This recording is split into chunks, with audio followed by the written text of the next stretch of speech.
Senhoras e senhores, bom dia. Iniciamos neste momento o evento sobre educação inclusiva para terapeutas ocupacionais, que faz parte da programação do Segundo Evidência, Fórum de Prerrogativas e Práticas Científicas do CREFITO 4. Pedimos a todos que desliguem seus celulares e os coloquem no modo silencioso. Para a abertura, convido agora a seguinte autoridade, Dr. Anderson Luiz Coelho, presidente do CREFITO 4.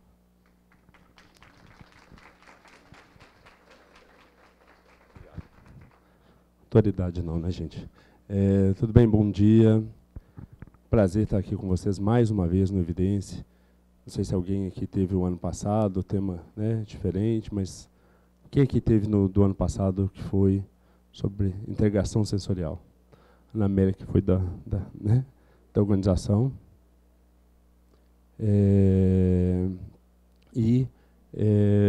Enfim, esse ano a gente adotou aí, por sugestão da própria categoria, a educação inclusiva, né?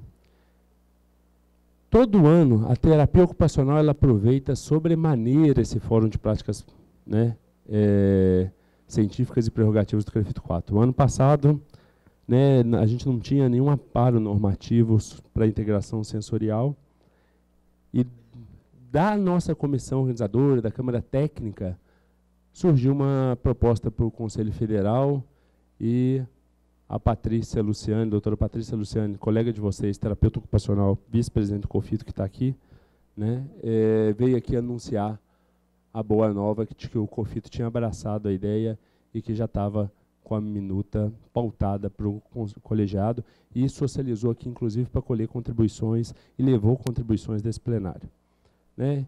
Este ano, né, a gente incorporou aos nossos conselheiros, aos nossos grupos de trabalho interno, a doutora Márcia Rezende, e nas discussões, né, com a Álida, né, que é nossa conselheira, a doutora Daniela, vice-presidente, a doutora Fernanda, que é uma colaboradora lá, né, das nossas comissões, o pessoal entendeu que faltava também, por que não, às vezes, até uma especialidade em terapia ocupacional nos contextos escolares, indo muito além da questão simplesmente de educação inclusiva, mas o contexto escolar, a atuação nesse contexto.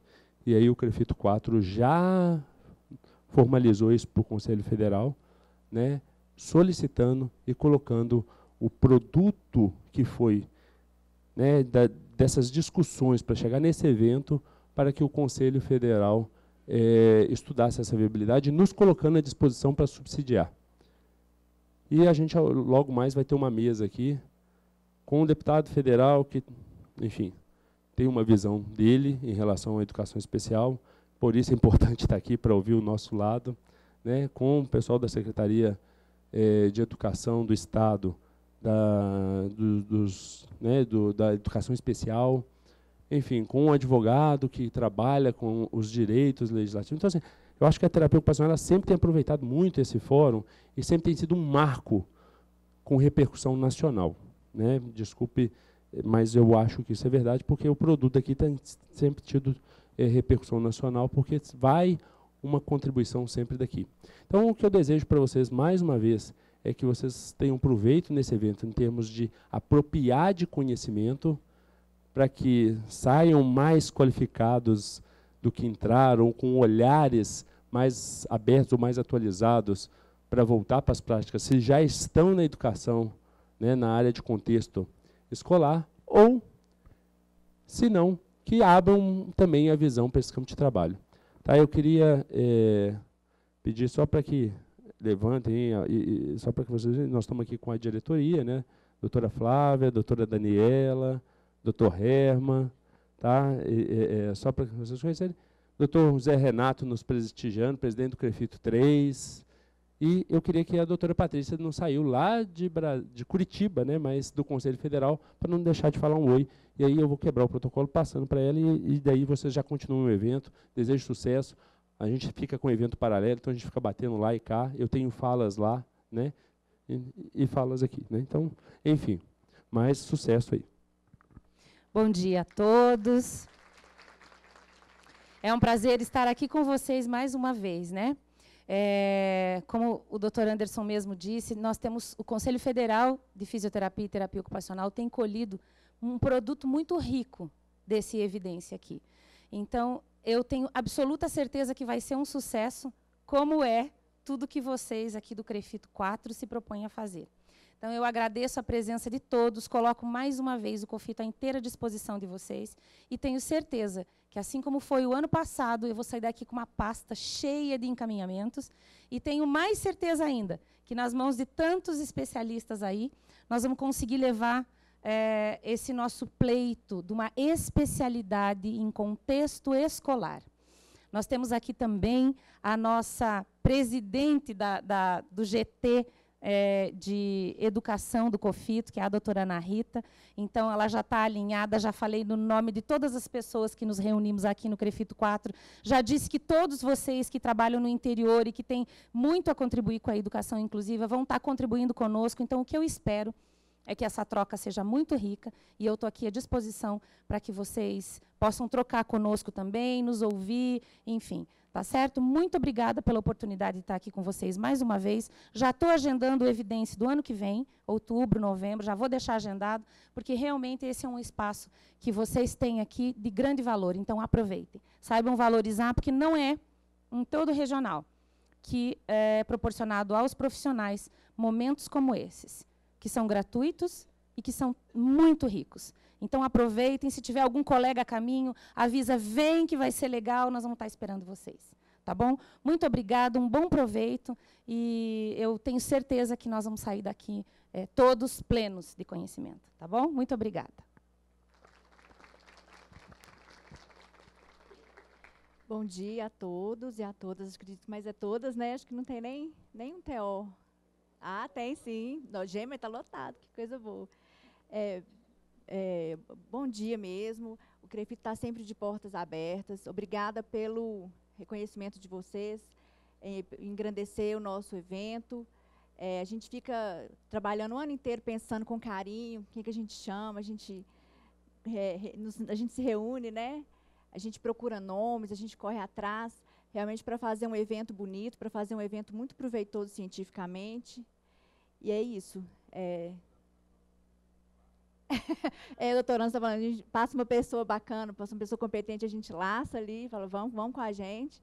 E é isso mesmo, a gente só tem a somar junto com vocês, e a gente quer caminhar juntos, e o CREFITO está sempre de portas abertas mesmo, a gente quer discutir, a gente quer conhecer vocês, a gente quer entender qual que é a demanda da terapia ocupacional, o pessoal que está lá na ponta, para a gente poder sempre estar dialogando, para poder crescer mesmo com a nossa profissão, que a gente tem muito para contribuir aí né, dentro do contexto escolar, não apenas ali com aquele aluno que tem uma dificuldade, mas a gente tem que entender todo o contexto escolar, a gente tem que atuar junto com todos os profissionais que atuam na escola para a gente poder somar na educação mesmo de todas as crianças. Obrigada, viu?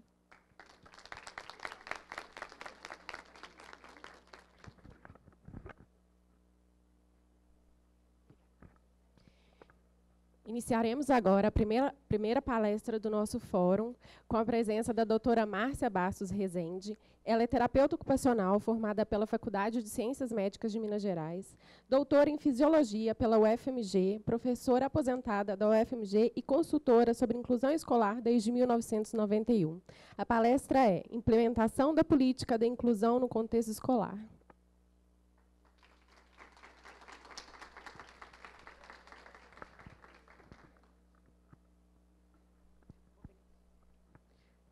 Bom dia a todas e a todos. Que bom ver tanta gente falando de um tema que me é muito caro. Espero também que lhes sejam muito caros os nossos diálogos aqui. Quero agradecer muito o convite da comissão, especialmente do CREFITO 4, que colocou primeiro o desafio do tema, que eu acho que é um tema que temos muito a que construir. E, primeiro, fazer um convite no sentido da gente pensar. Então, eu trouxe, nesse momento, mais uma proposta de estratégias de pensar do que respostas. E aí eu espero ser um pouco mais breve, se eu conseguir, porque vocês sabem, quem me conhece sabe que eu falo demais. E eu espero ter um tempo para depois a gente conversar um pouco sobre o tema, se não, em seguida da nossa conversa aqui, numa outra oportunidade, porque a gente tem o dia todo para falar sobre essa temática, tá ok?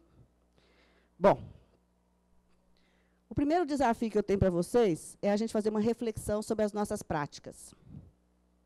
Como é que vocês veem a ação da terapia ocupacional junto à escola? Quem hoje está numa escola, levanta a mão para mim.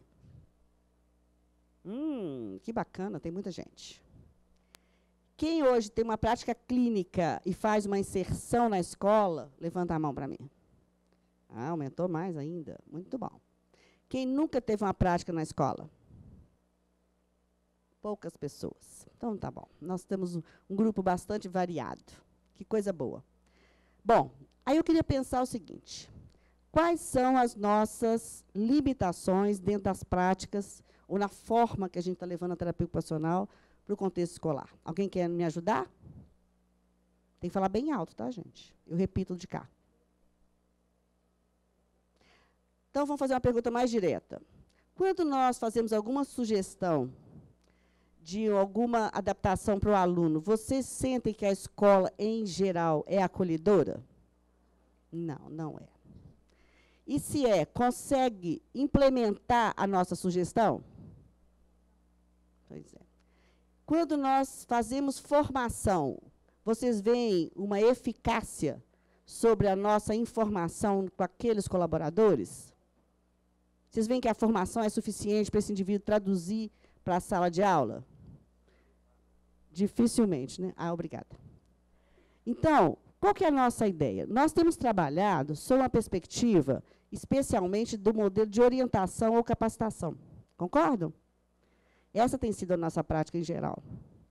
Então, a gente tem um indivíduo que a gente atende num lugar que não é a situação problema, clínicas, consultórios, seja o que for, e a gente leva para a escola uma orientação ou uma capacitação a partir da nossa impressão desse aluno naquele outro contexto, que não é o contexto problema.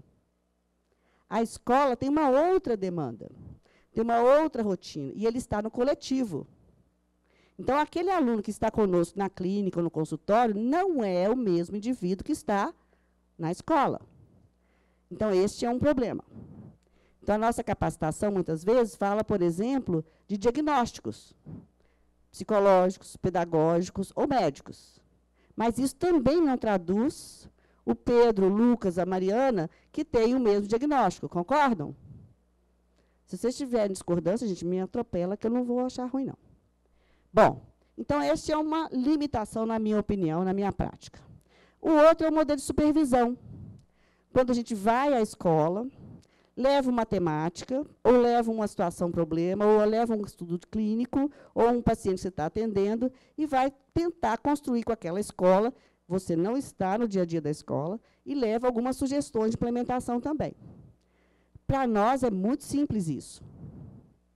Mas o que a gente escuta do professor? Não tem jeito de botar isso. Isso que você está me pedindo é muito, não é? Bom, diante dessas práticas que eu também já tive, a gente tem pensado um pouco nesse modelo de consultoria. Diante disso, a minha proposta é, hoje, discutir e pensar como construir uma proposta para a implantação e implementação de uma política de inclusão no contexto escolar. E aí muda totalmente a nossa ação no contexto escolar. Ela deixa de ser operacional e passa a ser de gestão. Vocês estão entendendo o modelo? A mim me parece, nesses meus 40 anos de prática, é que eu formei com 5 anos, pode fazer a conta aí. E aí, nesses meus 40 anos de prática, eu sou irmã do Robin, aquele amigo do Batman, o menino prodígio. Então, por isso, eu formei aos 5 anos. E aí, o que a gente está vendo? Nós estamos vendo cada vez mais uma dificuldade dessa implementação em função da cultura do contexto escolar. Então, qual que é o nosso desafio? Mudar a cultura. Então, o que eu trouxe para vocês hoje são os caminhos para vocês proporem às escolas uma mudança de paradigma, uma mudança de cultura. Então, a ideia que eu vou trazer para vocês é discutir esses caminhos. Não é como é que faz, mas é como é que constrói esse caminho. Ok? Vocês vão me dar uma noção de tempo, gente? Alguém? Porque senão eu vou até... Bom, qual que é o meu roteiro para a gente conversar hoje? A ideia é, primeiro, Caminhante Não Há Caminho é um poema de um poeta espanhol chamado Antônio Machado. Ou seja, é caminhando que se faz o caminho. Cada um vai fazer o seu.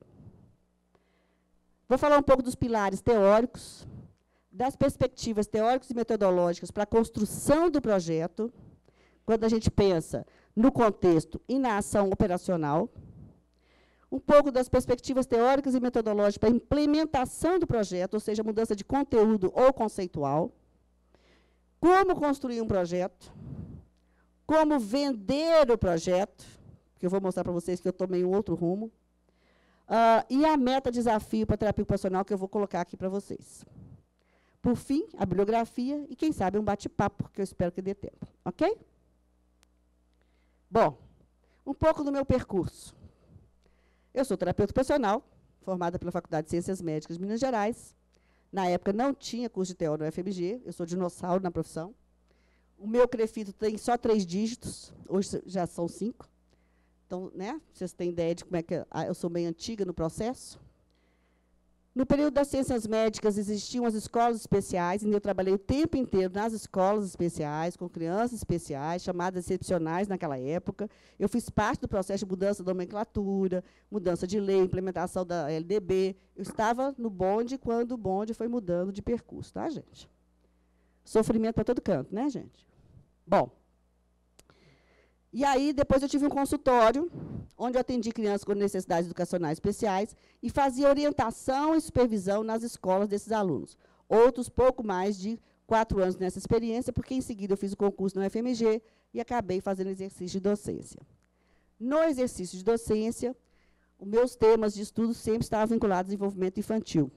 Então, eu sempre fiz meus projetos de ensino, pesquisa e extensão, dentro de um mês, dentro de escolas, especialmente Fundamental 1. Raramente, no exercício do UFMG, eu fiz exercício no ensino médio.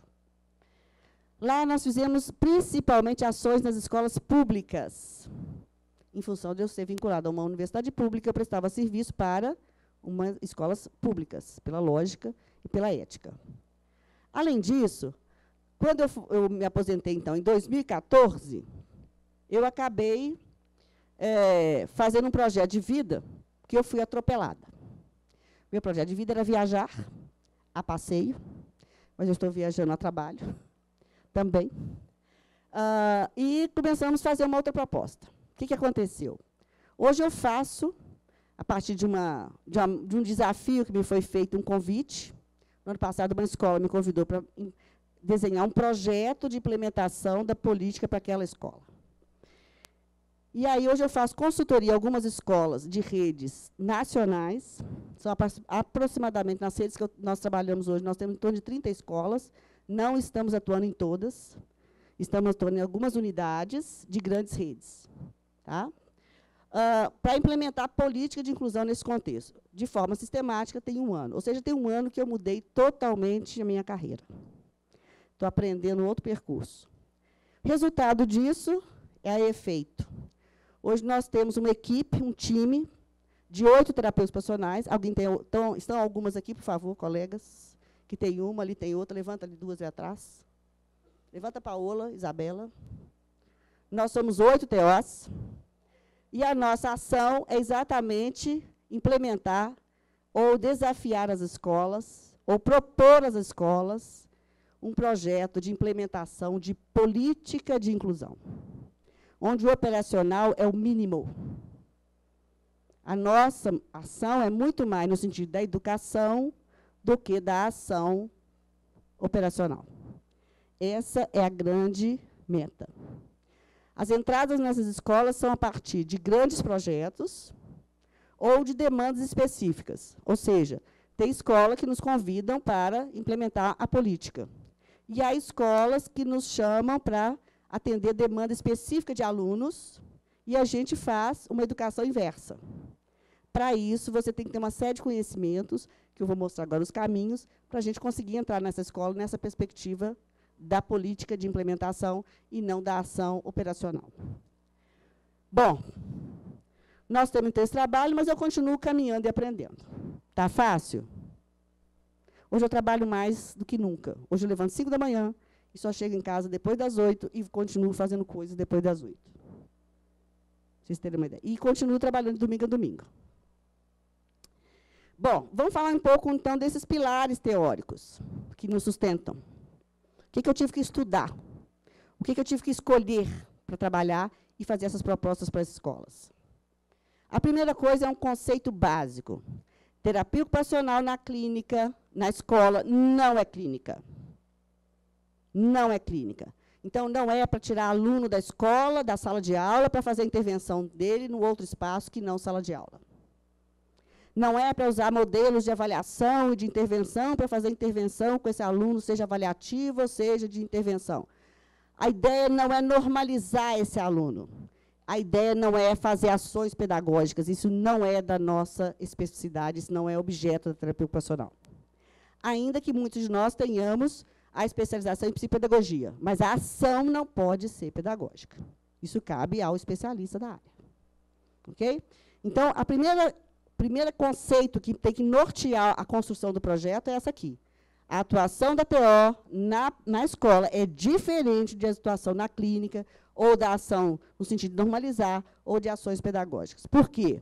Trata-se de uma parceria de saberes com o objetivo de incluir efetivamente o aluno, construindo estratégias e auxiliando as pessoas envolvidas a lidar com variados sentimentos, atitudes relacionadas ao diferente e à própria inclusão escolar. Essa é a meta. Outra. Como é que eu vou fazer com a escola que hoje é médico dependente ou laudo dependente? Não é assim? A escola só pode fazer isso porque se o menino tiver laudo, não é? Ou outras vezes, a mãe vai requisitar alguma adaptação razoável, utilizando os termos da lei, e a escola fala assim, só se tiver laudo. A lei diz, a família não é obrigada a entregar o laudo. Está na lei. Está protegido pelo Estatuto da Criança e do Adolescente. Por quê? Porque significa expor. Então, a família pode não querer expor. Então, a primeira dificuldade que a gente tem quando da implementação da política é a mudança de paradigma em relação à escola no que diz respeito à dependência de laudo de terceiros. E você trazer para o professor o que lhe cabe de direito e de dever. Ou seja, dentro da escola, qual é o diagnóstico, usando a palavra que ainda que eu não gosto muito nesse espaço, mas qual é o diagnóstico que tem que ser dado? A partir de que conhecimento? Da professora. Então, a primeira mudança é dar à professora o que lhe é de direito e de dever. Empoderá-la. Porque o discurso dela dizer que ela não sabe não é verdade. E eu a faço, num processo de construção, rever essa análise que ela tem de performance. E é muito legal quando você traz isso para a professora. Então, tem toda uma estratégia de aproximação que você tem que levar essa professora a acreditar que ela pode. Eu costumo, inclusive, brincar nas salas, nas escolas, quando eu vou fazer formação, é assim, professoras e pedagogos. Quantos de vocês fizeram curso de pedagogia para aluno normal? Ninguém levanta a mão, né, gente? Curso de licenciatura para qualquer coisa para aluno normal. Ninguém levantou a mão. Então, formou em pedagogia para aprender a ensinar. Fez licenciatura para aprender a ensinar. Então, o processo, a metodologia, ela tem que ter propriedade. E é só ela que pode. Porque, senão, nós vamos acatar aqueles diagnósticos médicos, e, aliás, atualmente está muito fácil, porque é só trocar o cabeçalho, né, gente? Vem assim, só muda o cabeçalho, essa identificação do aluno, mas depois vem assim, aluno tem TDAH, CID não sei quanto, requer acento preferencial e tempo expandido. Estou falando bobagem? Não é assim? Então, o que ele muda? O nome do aluno, né, gente? Mais nada. Então, eu já falei que as escolas vão ter que repensar com os arquitetos o modelo de sala de aula. Vai ter que ser uma linguiça, assim, ó. Porque todos têm acento preferencial. Tempo expandido, a aula agora vai durar o dia inteiro, porque aí ele vai ter tempo expandido para todo mundo, também fica mais fácil. Não é assim? Além do mais, a minha sugestão para os diretores é: compra Ritalina a granel, coloca na caixa d'água, que vai ficar mais em conta para as famílias. E embute na mensalidade. Porque também é isso, eles fazem isso, né, gente? Fulano de tal, tem TDAH, CID não sei quanto, tantos gramas, né, de Ritalina, não sei quantas vezes por dia, não é assim? Não precisa ter trabalho. Eu falei, então coloca no atacado que vai ficar mais fácil. Para ironizar o que está muito comum e pouco crítico. Que está virando piloto automático, né, gente? Então, essa mudança conceitual, ela é muito importante quando eu digo para o professor assim, olha, se eu disser, fulano tem TEA, transtorno do espectro de autismo, isso define o aluno pedagogicamente? Não. Fulano tem síndrome de Down, isso define o aluno com síndrome de Down pedagogicamente? Não. Se a escola tiver 3.500 alunos, ou tiver 60 alunos, o aluno com síndrome de Down é o mesmo? Não, o mesmo aluno, inclusive, se mudar de espaço, ele é o mesmo? Se mudar de escola? Não, claro que não, gente. Então, a primeira ideia que a gente trabalha também com os professores é essa ideia de que o déficit da estrutura e função do corpo não define como é que esse aluno funciona. Então, eu ensino para eles um filósofo de alta complexidade. Eu sei que vocês são pessoas inteligentes e vão conseguir me acompanhar. O filósofo de alta complexidade chama OLX. Desapega, desapega. Do diagnóstico médico e vem para o diagnóstico pedagógico, que é o que lhe cabe. Então, você aprendeu, colega, que o filósofo mais importante agora chama-se OLX. Desapega, desapega.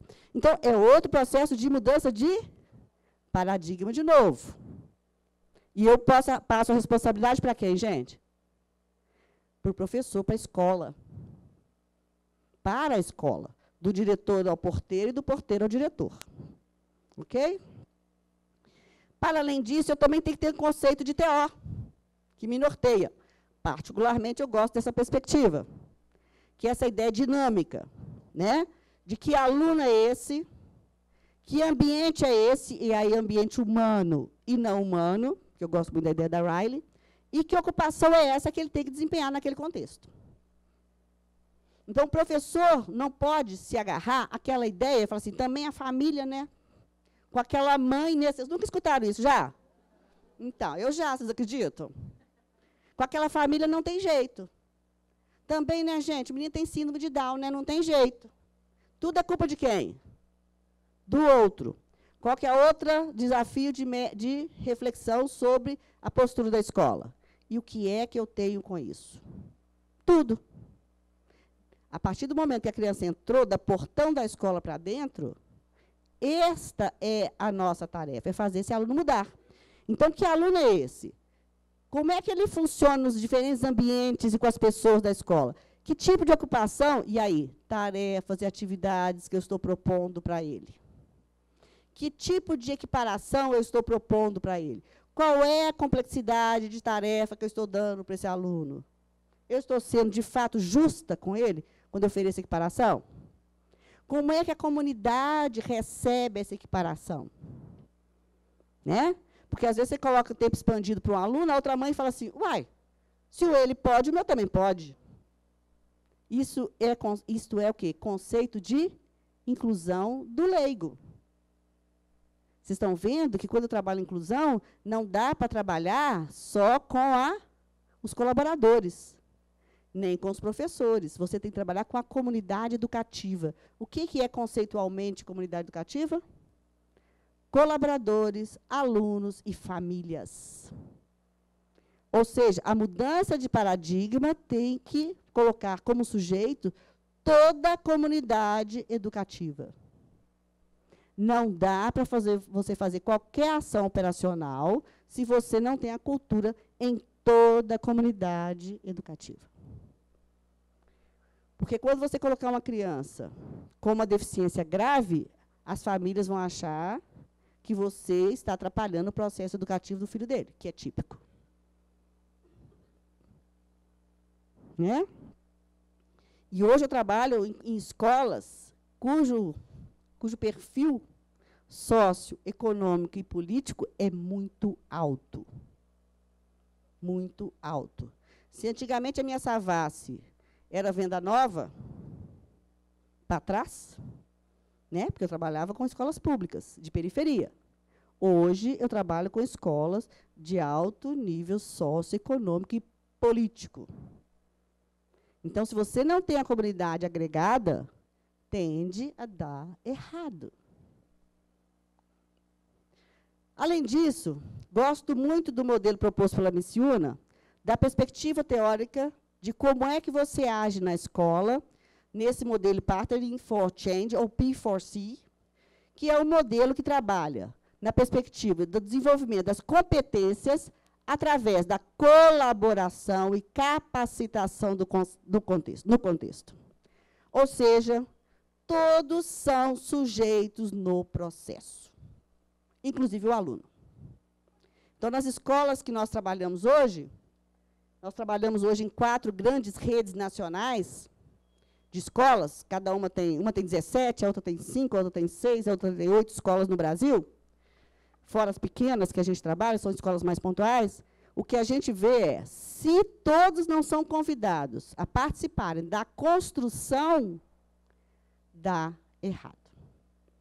Primeiro, por aquilo que a gente viu.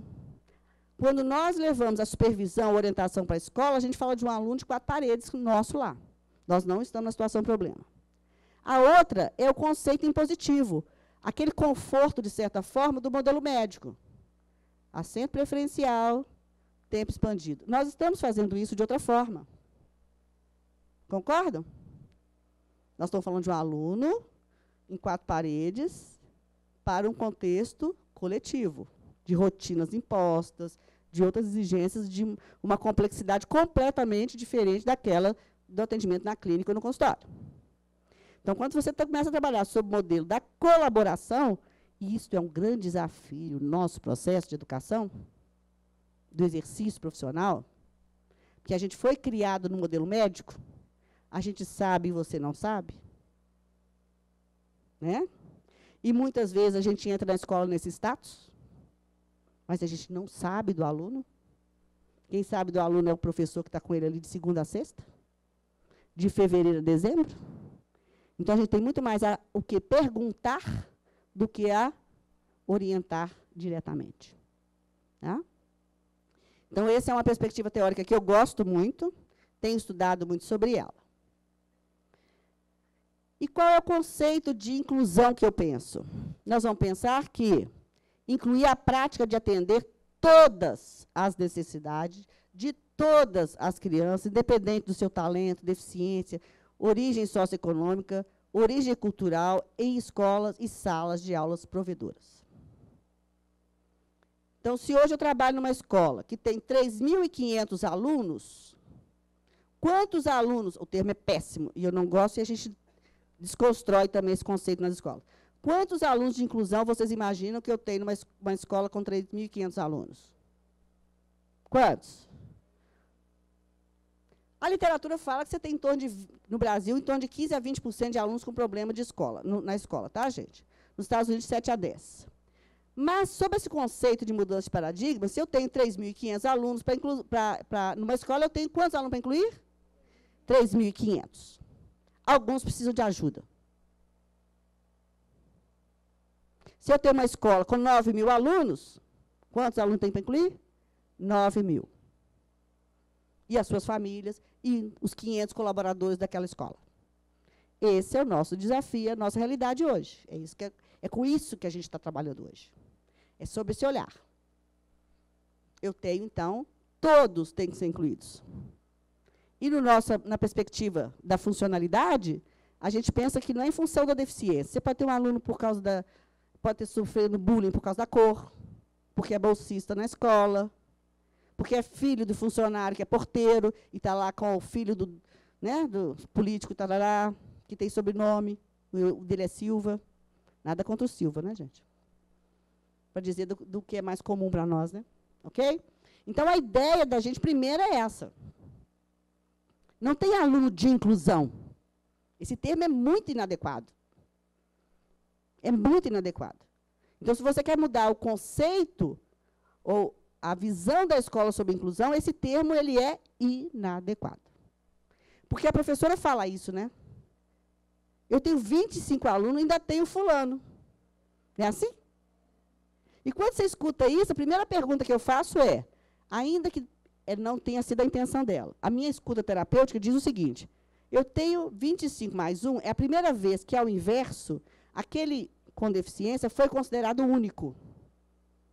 Mas, para piorar a situação, aqueles 25 foram considerados iguais. Mais do que normais, iguais. O que significa que ela pode cobrar dos 25 com a mesma velocidade, com o mesmo critério, com o mesmo tudo. Fosse eu, mãe dos 25, tirava todos de lá. Deixava só o aluno com deficiência. Entenderam? Mas é uma escuta inversa, vocês concordam? Não era a intenção dela esse discurso, a intenção dela era o inverso. Então, a gente começa a trabalhar essa ideia de quantos alunos você tem? 26. Quantos alunos para incluir você tem? Não de inclusão, mas para incluir. 26. E de quem é a responsabilidade da inclusão? De todos. Do porteiro, da moça da lanchonete, da faxineira, inclusive do professor. E é do professor regente? Ou do professor daquela turma? Também não. É da escola inteira. Então, aquele aluno que esse ano foi da professora Ana Amélia, ano que vem vai ser da Karina, não, esse aluno já é da Ana Amélia e da Karina desde que ele entrou no portão da escola a primeira vez. Então, não fica a sobrecarga sobre aquela professora. Porque você começa a fazer uma dinâmica de compartilhar experiências. É muito diferente. Então, você muda também, gente, a rotina da escola no que diz respeito ao acompanhamento desses alunos. Vocês estão vendo que eu estou mexendo na estrutura da escola, né, gente?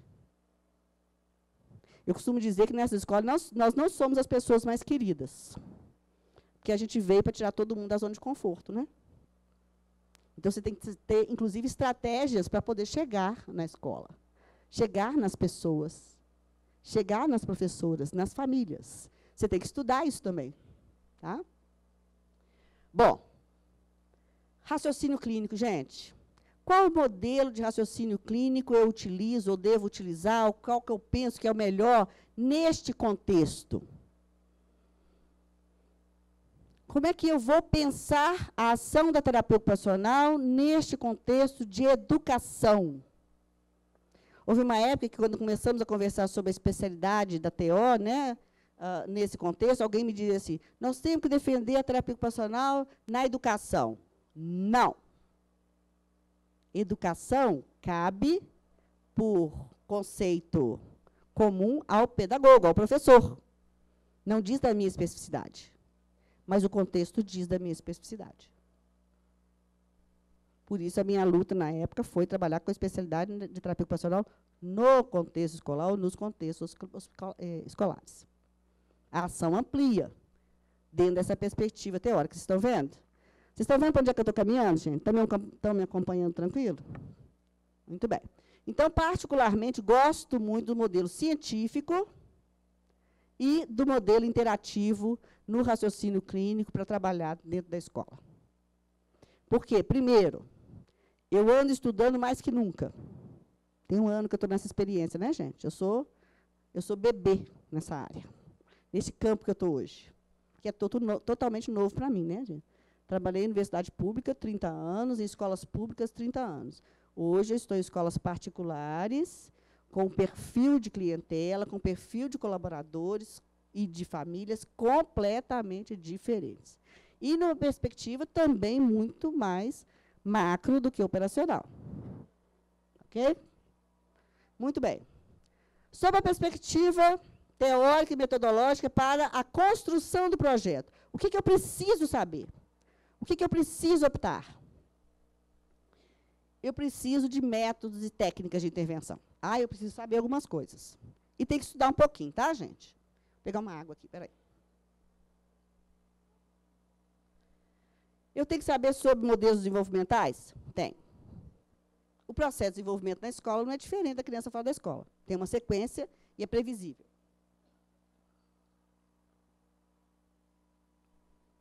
Você tem aluno que está com problema no contexto escolar por causa de uma questão psicoafetiva, especialmente aluno de ensino médio.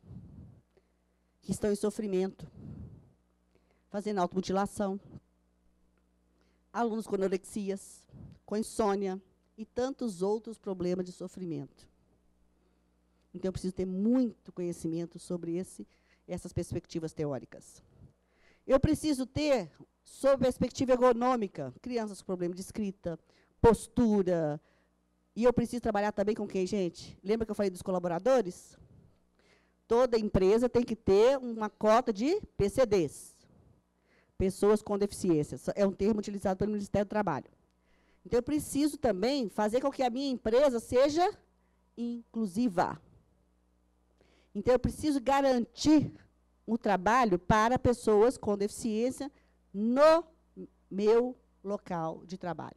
E aí eu preciso estudar, sim, a área de trabalho, né? Como é que eu insiro esse indivíduo lá, como é que eu potencializo, como é que eu avalio a performance dele, porque a escola geralmente tem critérios de performance, mas geralmente assim, não, aqui o critério é tal, mas para ele, né? Não, não é para ele, né? Tem que ter critérios claros. Então, ajuste de documentação, como é que você admite esse indivíduo, como é que você treina esse indivíduo, né? Quem trabalha com a inclusão da pessoa com deficiência na escola, no trabalho, sabe o que significa isso que eu estou dizendo. Eu preciso saber teorias de aprendizagem, como é que a criança aprende. Como é que nós vamos trabalhar, por exemplo com as profissionais de apoio educacional, que, para desenvolver a autonomia do aluno, precisam treinar o aluno a aprender a aprender. Como é que eu treino o PAE, profissional de apoio educacional, para treinar o aluno a aprender a aprender?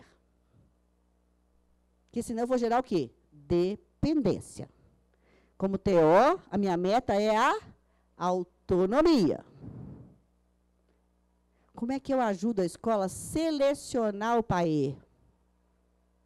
Como é que eu ajudo a escola a indicar ou não para esse ou para aquele aluno PAE? Por que que esse precisa e por que que aquele não precisa? Como é que eu avalio a performance desse PAE? Profissional de apoio educacional, que é o termo usado na lei, né? 13.146. Dentro da sala. Não, fica dentro da sala de aula. Dentro da sala de aula. Profissional de apoio educacional. Ele fica dentro da sala de aula.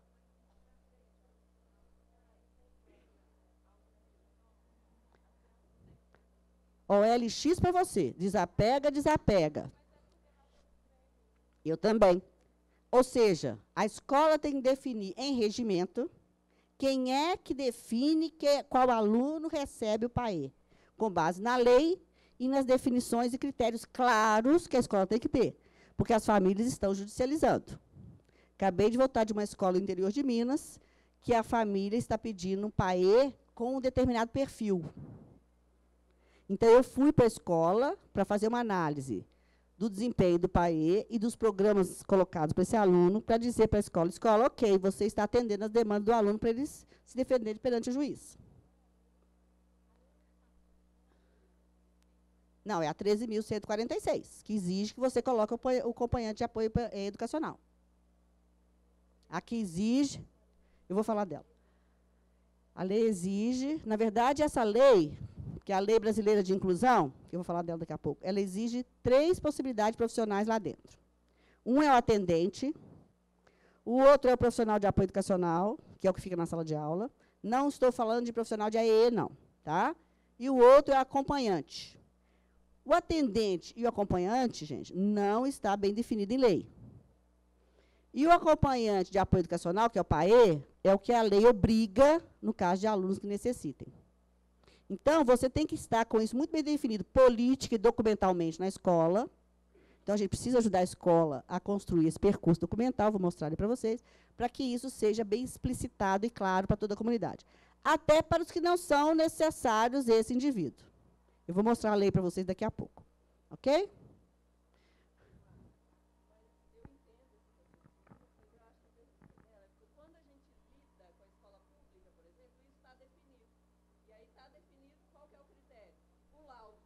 É.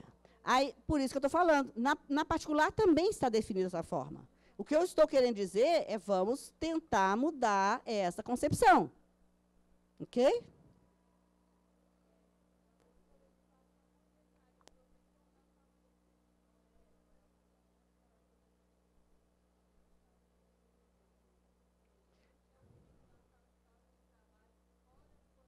Não, esse é o EE. Esse é da sala multifuncional. É outro indivíduo. Qual que é a relação da TO com esse profissional? Nós no vamos falar. contexto escolar. Nós vamos falar dele daqui a pouco. Tá? Porque a mudança de mentalidade. O operacional é uma outra concepção. É outro foco. Eu vou falar do operacional daqui a pouco. Ok? Eu quero Por quê? saber da troca entre o TO e esse profissional. Como é que ela deve se dar a partir do seu ponto de vista? Isso. E isso tem que ser a partir das concepções teóricas, das leis, do regimento e dos princípios de cada escola. E o TO, se ele participa, por exemplo, eu posso colocar nos processos e procedimentos da escola, porque isso tem que ser tudo documentado, que o terapeuta profissional é membro da equipe que define quem vai treinar, quem vai avaliar, quem vai acompanhar, entendeu? Isso é um processo de construção, porque isso não está na estrutura da instituição. Então, a gente tem que lutar para que esteja. Porque é política. Entendeu? Tanto no caso do PAE, quanto do profissional que está nas salas multifuncionais. Porque nós ainda fazemos um equívoco, é chamar a sala de atendimento educacional especializado. Mas o atendimento educacional especializado, ele existe desde a hora que o menino entra na sala de aula, na escola. Uns localmente, sala de multifuncional, multirecurso, ou de sala de recurso, que é o nome que queira dar. O outro na sala de aula, no recreio, no translado da portaria até a sala de aula. Isso tudo requer atendimento educacional especializado. Então, esse aluno que requer o atendimento educacional especializado, nós vamos ter que pensar muito bem quais são as rotinas e necessidades dele para fazer as intervenções necessárias. Alguns precisam do atendimento das salas multifuncionais. Agora, atendimento educacional especializado, ele é um processo e não um local. Não tem que ser a sala de recursos. É muito para além desse lugar. Eu questiono um pouco em relação à avaliação. Né? Assim, você já começou a comentar um pouco sobre isso, a participação do TO na avaliação da indicação? Desse do aluno, PAE? Né? De alguma forma, a influência da TO nessa decisão, se esse aluno vai para a sala recurso ou quais outros recursos, e também na preparação desse profissional. Qual formação que ele tem que ter? A gente tem que dar alguma formação, né, específica da nossa área, esse tipo de coisa. Eu não digo específica da nossa área, mas específica da necessidade do aluno, sim. E aí eu requero um tanto de conhecimentos prévios para poder fazer esse treinamento dele. Sim, eu digo assim, do corpo de conhecimento da TO. Sim, sim, né? Sim. Eu acho fundamental a nossa entrada nesse campo. Na formação, na seleção dele, na avaliação de performance. Porque vejam bem, gente, esse profissional de apoio educacional, que é que nome que dê, eu tenho usado cada vez mais o nome que está na Lei Brasileira de Inclusão. Uns usam tutor, mediador, né, cada um usa o nome. Mas a lei agora colocou esse nome, profissional de apoio educacional. Então, essa é uma mudança de cultura que a gente tem que fazer também. Quando a gente pensa nesse profissional, qual que é a meta dele? A meta dele é desenvolver autonomia, certo? Então, qual que é o critério para a manutenção desse profissional ou não na sala? É a autonomia do aluno, inclusive do desempenho qualitativo dele, certo? Aí disse uma colega outro dia, uma diretora de uma escola, de qualquer forma, ele está fora da escola, né? Porque se eu avalio no final do ano que o aluno não desempenhou bem a autonomia, medido sob o olhar da complexidade das demandas do aluno, se o aluno não desenvolveu autonomia, ele está fora, tá certo? Mas se ele desenvolveu também, ele está fora. Ou seja, a gente tem que pensar que o profissional de apoio educacional, ele entrou para sair. Assim como toda adaptação razoável que é imposta. Ela entra para a gente tirar. Se vai conseguir tirar e quando vai tirar, é processual. Concordam? Vocês estão entendendo a dificuldade que é também? Porque tem uma questão social também, né? Emprego desse indivíduo. Né? Hoje as escolas estão definindo, conversando sobre quem é que deve estar no lugar do PAE. Tem escolas, e eu tenho visitado muitas no Brasil, que estão colocando profissionais, TOs, psicólogos e pedagogos e fonos. Há escolas que só pegam estagiários. Então, isso é uma coisa que também a gente tem que construir, ajudar a escola a construir e ver o que é possível para todo mundo, ok? Eu tenho uma dúvida. Oi. Eu sou discente do curso de TO da UFTM, né? E lá em Uberaba a gente tem uma situação clara, que é um colégio chamado Colégio Opção, né? Onde tem a inserção de um terapeuta ocupacional que trabalha dentro da escola de todos os âmbitos, né? E uma coisa que ela apresentou para a gente é que o TO vai trabalhar diretamente em cima da formação continuada de todos os profissionais que estão inclusos na escola. Você poderia falar um pouco sobre? Na formação dos profissionais? Sim, por causa que ela falou assim que, por exemplo, quando você tem um aluno que apresenta uma demanda específica, né, ele tem a inclusão do PAE, né, no caso, com esses alunos dentro da sala de aula, porém, para você poder dar autonomia para a pedagoga ou para a professora que está ali com ele no dia a dia, você tem que fornecer para ela uma formação continuada em cima da demanda que aquele aluno apresenta. Sim. Né? Então, como seria isso, o trabalho da TO, nessa formação continuada? Como é que você chama? Desculpa. Yuri. Yuri. Olha, eu penso que essa formação ela é fundamental, mas não é suficiente. Não é suficiente por causa da cultura.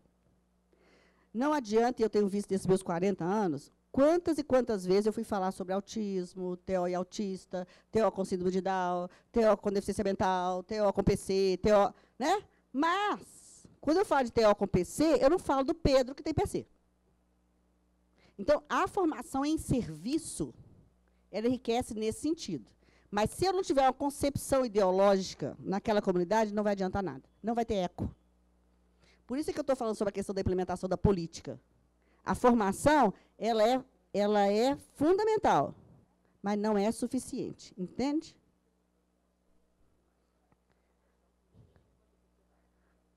Na comunidade educativa, não é negando a formação. Acho que tem que ser dada, mas é para além dela. É muito para além dela. A formação não é suficiente. É para além da formação. Quantos de nós já ouviu, não sei quantos professores assistindo palestras e palestras sobre tudo quanto é diagnóstico médico desse mundo? Quantas escolas não pagaram profissionais top para falar sobre diagnósticos médicos 1000 nas escolas? Não ouviram falar sobre isso? Por que não mudou, então? Por causa disso. Enquanto eu não empodero dessa política interna, nada vai mudar. Eu costumava dizer muito para os meus alunos, quando eu dava aula na FMG, que é o seguinte: se conhecimento mudasse comportamento, ninguém fumava, porque todo mundo sabe que cigarro causa câncer. Ninguém tinha gravidez indesejada, porque todo mundo sabe como é que evita a gravidez. Não sabe? Ou seja, a informação não muda comportamento, mas o empoderamento muda. O empoderamento muda. Então, se eu não trabalho na concepção do empoderamento, não há formação que seja eficaz. E eu te falo muito tranquilamente, trabalhei 20 e tantos anos numa única instituição, com países de toda a natureza, na época chamada com outros nomes. A gente orientava, por exemplo, a autonomia na alimentação das crianças com paralisia cerebral. Na nossa frente, elas faziam. A gente virava as costas, ela voltava e fazia do jeito dela, porque ela tem pressa para o menino comer rápido, porque ela precisa terminar. Ou seja, isso é empoderamento? Só eu vivi isso? Não. Eu tenho que ter um compromisso político, ético. A mudança é atitudinal. E isso é processual, não vai acontecer da noite para o dia. Eu posso dar cursos e cursos de autonomia AVD na criança com paralisia cerebral, que não vai acontecer nada se as coisas não forem empoderadas. Vocês estão vendo que o meu caminho é macro, que o operacional não está dando certo, no sentido da eficácia que nós gostaríamos? Eu preciso saber, sim, sobre tecnologia assistiva para oferecer para esses meus alunos. Eu preciso saber sobre comunicação alternativa suplementar, dinâmicas de grupos. E não é só para a comunidade de colaboradores, não. É para os alunos também. Está aí o bullying.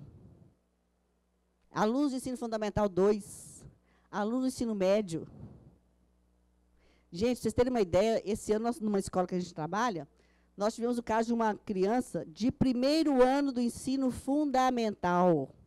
Uma aluna mais lenta, na sala de aula, 5 para 6 anos, tá, gente? A aluna era mais lenta, e, para azar dela, ela tinha uma coleguinha líder negativa. E aí a coleguinha começou a dizer, não brinca com ela, não. Não brinca com ela, não. E os colegas disseram, é mesmo. E a coleguinha ficou cada vez mais excluída. A gente, dentro da sala de aula, observando recreio, observando educação física, a gente viu que tinha alguma coisa errada e começamos a ver que tinha essa menininha líder negativa na sala. 5 para 6 anos, primeiro ano do ensino fundamental. Uma equipe pensou sobre a situação. Vamos nós pensar como é que nós vamos atingir o grupo. O que a gente fez? A gente construiu. Alguém já leu aquele livro Lúcia Já Vou Indo? Da lesma. Dessa vez eu acertei, né? É que eu jurava que era uma lagarta. As minhas colegas me vieram ver que é uma lesma. A história da lesma. O que a turminha fez? Junto com a biblioteca, junto com a equipe de projetos do colégio, junto com o professor de teatro, lembra que o modelo é colaborativo. Junto com a professora, com a coordenação, trabalhamos com a turma a historinha da Lúcia Já Vou Indo. Fizemos contação de história, representação de história, com a professora de arte, fizemos escultura da lesminha, fizemos tudo bonitinho. O que aconteceu? As crianças começaram a entender que cada um tem seu tempo, cada um chega do jeito que pode, mas que todos caminham. Vem a diferença? Eu podia chegar e falar, você tem que respeitar o seu coleguinha. Isso é cognição. Informação não muda comportamento. Empoderamento muda comportamento. Hoje não é sempre dá certo, não. Nesse caso deu, né? Não vou contar fracasso, porque não fica bem, né? Mas pula essa parte. Mas é só para vocês terem uma ideia de como é que a construção da ação, sob a perspectiva da mudança de paradigma, ela tem que ser coletiva. Ela não é operacional. Ela é para além do operacional, ainda que complexo, ele é o mínimo, mas não é suficiente. Ok? Na perspectiva da construção do projeto, gente, ou seja, como é que eu vou fazer uma proposta de mudança de conteúdo e conceitual para a escola? Agora vem o grande desafio. Porque naquela parte aqui nós somos bons, vocês concordam? Tudo isso aqui a gente sabe fazer, não sabe? Mais ou menos a gente sabe. Mais numa área do que noutra, a gente sabe. E não está dando certo. Então, a coisa é um pouco diferente. Então, vamos pensar um pouco sobre como é que a gente pode fazer a proposta para a escola. Ok? Primeiro, eu tenho que saber de leis? Sim. É muito chato ler lei? Nossa, vocês não fazem ideia. Quem nunca leu? Outra, eu preciso ter um modelo de gestão. Eu trabalho especialmente com a consultoria colaborativa, com a gestão de processos, que daqui a pouco eu vou falar do BPM para vocês, com a gestão de pessoas e ferramentas para essa gestão, e, especialmente, eu preciso conhecer os princípios e regulamentos da escola. Cada escola requer um projeto. Cada escola tem uma forma de trabalhar. Cada escola tem uma rotina, tem um processo, tem uma organização. Então, vamos lá devagarinho. Primeiro, todos temos que ler essa lei enjoada aqui, que é a Declaração de Salamanca. Quantos já leram a Declaração de Salamanca aqui, gente? Nossa, que bacana, tem muita gente. Tem que ler todinho. O Brasil é signatário dessa declaração. E é a partir dela que o Brasil começa a construir leis. Então, nós temos que entender qual foi a origem para a gente entender qual foi o processo que nós desenvolvemos. Além disso, em 1996, surge a LDB 93/94, que foi o grande problema nas escolas na época. Por quê? Porque essa lei já fala que toda criança deve ser inserida preferencialmente na escola regular. As escolas, naquela época, eu estava lá, né, gente? Os professores ficaram enlouquecidos. Entretanto, a mesma LDB deu às escolas 10 anos para se preparar para receber esses alunos. Então, esse discurso que a professora hoje fala, vem de cima para baixo, de uma hora para outra, não é verdade. A lei está com 21 anos.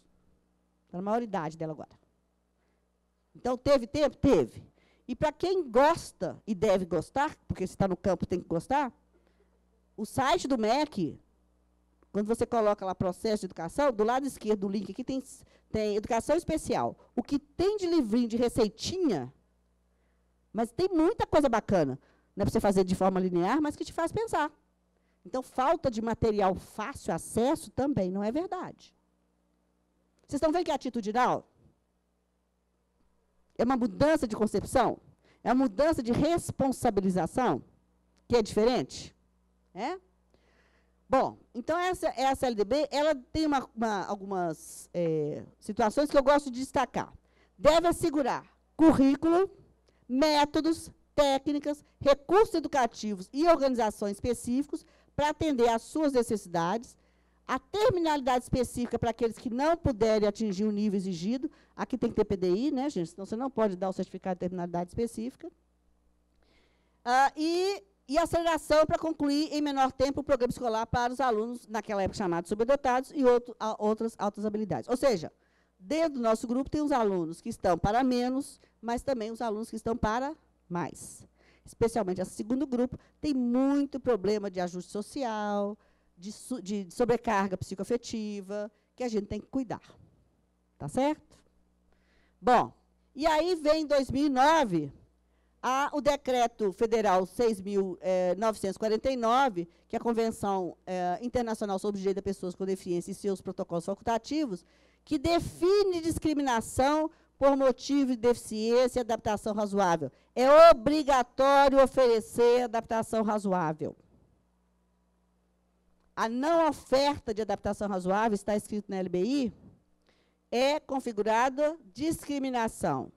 Neste país, discriminação é crime, passível de detenção. E assegura o sistema educacional, inclusive, em todos os níveis. Ou seja, escola que recusa aluno por motivo de deficiência, diretor fica detido de 2 a 4 anos. É só denunciar. Infelizmente, as famílias não sabem disso.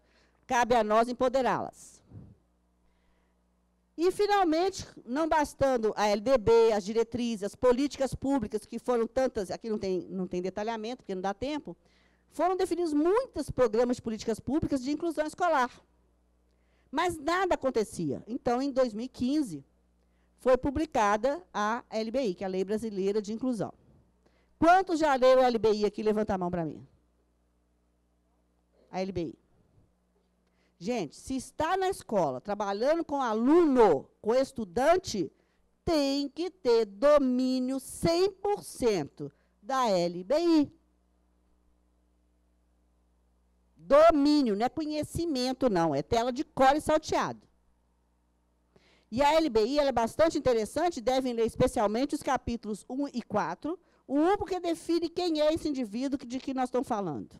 E a LBI ela é baseada no conceito de funcionalidade da Organização Mundial de Saúde. Ou seja, aquele é o primeiro mapa que eu mostrei para vocês. Ou seja, não é laudo dependente, é funcional. Para além disso, o que se faz na escola? E aí você tem que saber por que você oferece o PAE, por que você não oferece. Por que é obrigatório, por que não é obrigatório. Quem é esse atendente ou esse acompanhante? Ok? Vocês vão me falar tempo, né? Pode faltar? Bom, diante disto, dentro desses meus quase 40 anos de exercício na escola, a ideia, então, é trabalhar de forma colaborativa. Para isso, eu trabalhei com o modelo de conceito de isso aqui somos nós, bolando. Junta professor, junta coordenador, junta aluno, junta família, todo mundo tem que pensar junto, tá, gente? Então, está todo mundo ali com a ideia de pensar coletivamente. A ideia da consultoria colaborativa, eu particularmente gosto muito, porque ela é um conjunto de estratégias para facilitar a inclusão escolar. E todos são sujeitos do processo. Então, nós temos uma aluna numa escola que ela diz para nós assim, ela tem direito a tempo expandido, ela é disléxica e tem TDAH. Coisa pouca, não tem graça na escola, né, gente? Você tem que fazer um combo para ficar divertido, né? Um aluno limpinho a gente não vai encontrar. E, obviamente, a família também não ajuda. Então, o combo tem que ser completo, porque senão a gente, né? Como é que o TO vai pensar? O modelo de raciocínio clínico é para isso. Então, ela tem TDAH, ela é disléxica, que, infelizmente, a gente não está podendo contar com ela. E aí a gente foi trazer a família com a gente as estratégias para essa menina. E aí a família fala assim, não, a gente já está dando remédio. Ou seja, a minha parte eu estou fazendo. Mas, então tá, então trouxemos a menina. E aí a gente vai conversar com ela. Mari, o que nós vamos fazer? Você está com alguns resultados que não refletem a sua competência. A gente está querendo te oferecer a possibilidade de fazer a prova fora da sala de aula. E aí ela, de 4º ano, tá, gente? Do ensino fundamental. Aí ela fala assim, não quero. Por que você não quer? Porque os meus colegas sabem que quem sai de sala de aula só sai por 2 motivos. Ou para a coordenadora chamar a atenção, não foi dessa forma que ela falou, né, gente? Para chamar a atenção. Né? Para levar aquela sentada, foi o termo usado por ela. Ou porque a gente é burro e precisa da ajuda do coordenador. Ela tem razão dessa análise dela? Toda razão. Dá para tirar essa aluna da sala de aula sem mais nem menos? Não dá. Então, o que a gente conversou com ela? Ok, mas você sabe que se você tiver essa condição, talvez você tenha performance melhor. Também não dito dessa forma, né, gente? Mas fomos dizendo para ela. Aí ela disse, não. De outra forma, ela disse, então você vai colher o que está plantando. A nota não vai ficar tão boa. Né? E o que a gente fez com ela, então? Essa escola que a gente está trabalhando tem a possibilidade desse aluno vir fazer uma prova num outro momento, tá? Onde alguns vêm e outros não. Aí ela falou assim, naquela prova, onde vem quem quer, eu venho e já nem vou para a minha sala. Eu posso ir para o espaço que é dedicado a essa situação. E assim ela tem feito. E ela faz a compensação. Aí ela tem uma pessoa para ajudá-la a fazer a prova, tá, gente? E, obviamente, como disléxica, a prova dela, politicamente, já foi definida na escola, ela é considerada análise de conteúdo e não, os erros ortográficos não são considerados. Ela não é penalizada pelos seus erros ortográficos. Isso foi uma definição da política dentro da escola em respeito à limitação que é própria da aluna em função da dislexia. Entenderam? Vocês estão vendo que não dá para a gente falar só operacional. Está fácil, né, gente?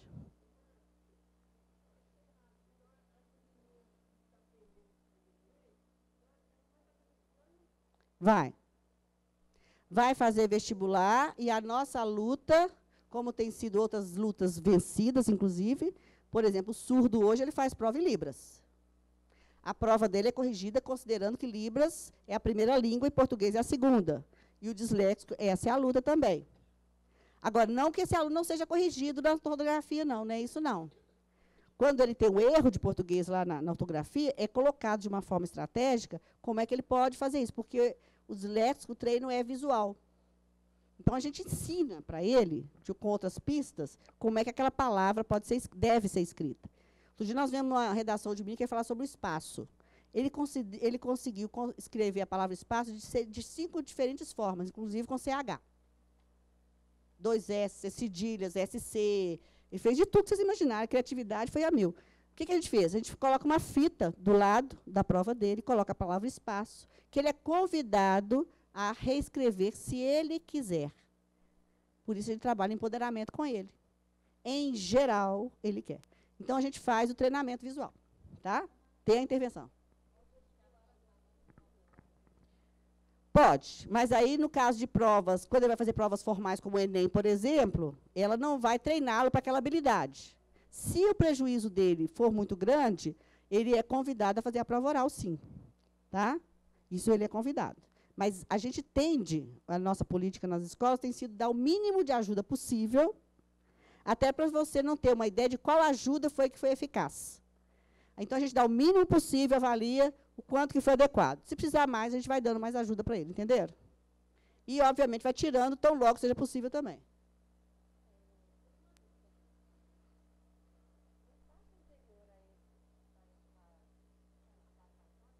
Ah.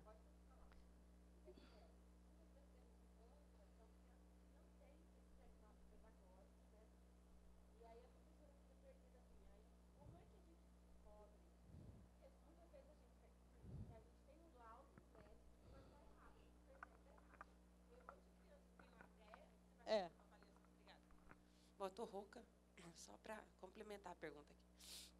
E a gente sabe que tem um monte de laudo que chega para a gente e a gente vai fazer uma avaliação e não tem nada a ver. A gente, como terapeuta ocupacional, num passo anterior a esse, a gente pode fazer essa avaliação junto com a pedagogia, junto com a coordenação e com a professora para verificar, de fato, o que aquela criança tem ou esse não é o nosso papel?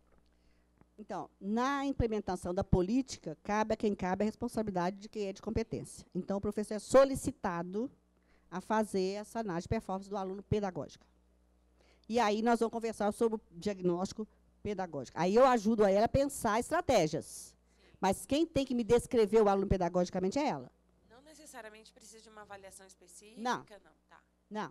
Okay. Existem alguns protocolos que são utilizados nas escolas, até a gente tem experimentado, né? Mas a gente tem que ter muito cuidado para isso não virar o exercício do psicopedagogo clínico. Então, é muito perigoso isso. Então, em geral, a gente pede para o professor me dar um retorno sobre o desempenho pedagógico do aluno, sobre o seu instrumental, que é da especificidade dela. E aí a gente tenta construir. Funciona sempre não, tá? Porque nem sempre esse professor também ele tem essa competência ou esse desejo de também ajudar a gente. Está vendo que é um processo mesmo. Mas ele é convidado. Na verdade, para não dizer, ele é solicitado. Tá?